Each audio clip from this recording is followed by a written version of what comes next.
बुलेटिनची सुरुवात आताच्या घडीच्या एका मोठ्या बातमीने करूयात। घायवळ बंधूंचा आणखी एक गुन्हा समोर आलेला आहे। तब्बल 45 लाखांची खंडणी वसूल केल्याप्रकरणी निलेश घायवळ, सचिन घायवळ आणि त्यांच्या टोळीतील सदस्यांविरुद्ध गुन्हा दाखल करण्यात आलाय। खंडणी, कटकारस्थान आणि बनावट दस्तऐवज तयार करण्याच्या कलमान्वये गुन्हा दाखल करण्यात आलेला आहे। तसंच नातेवाईकांच्या नावानं बनावट दुग्ध व्यवसाय कंपनीची नोंदणी करून त्या खात्यातून खंडणीची रक्कम स्वीकारल्याचं सुद्धा निष्पन्न झालं। ही कंपनी प्रत्यक्षात अस्तित्वात नसल्याचं प्राथमिक चौकशीमध्ये स्पष्ट झालंय। अधिकची माहिती जाणून घेऊयात। रेवती हिंगवे आपल्या सोबत आहेत। रेवती, घायवळ बंधूंचा आणखी एक कारनामा उघडकीस आलेला आहे, काय माहिती आहे?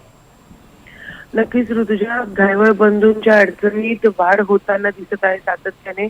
2 दिवसापूर्वी रील्स दहशत पसरवणारे रील्स बनवल्या प्रकरणी, समाज माध्यमांवरती ते टाकल्या प्रकरणी गुन्हा दाखल करण्यात आलेला होता। तर आता पुन्हा एकदा अजून एक गुन्हा हा दाखल करण्यात आलेला आहे। पुण्यातील वारजे पोलीस ठाण्यात हा गुन्हा दाखल करण्यात आलेला आहे। एका एजंट नावाच्या कंपनीकडून 45 लाखाची खंडणी केल्याचा आरोप हा करण्यात आलेला आहे। तर ती जी खंडणी आहे ती एका चुलत भावाच्या नावाने उघडलेल्या दुग्ध व्यवसायाकडून ती खंडणी स्वीकारल्याचा आरोप देखील करण्यात आलेला आहे। तर त्यासोबतच असं देखील तपासात निष्पन्न झालेलं आहे की जी कंपनी, जो दुग्ध व्यवसाय त्याच्या चुलत भावाच्या नावाने काढण्यात आलेला होता, तो अस्तित्वातच नाहीये मुळामध्ये। तर या सगळ्या प्रकरणी गुन्हा दाखल करण्यात आलेला आहे। तर आता पोलीस पुढील तपास करत आहे। ऋतुजा, निश्चित, धन्यवाद सविस्तर माहितीसाठी।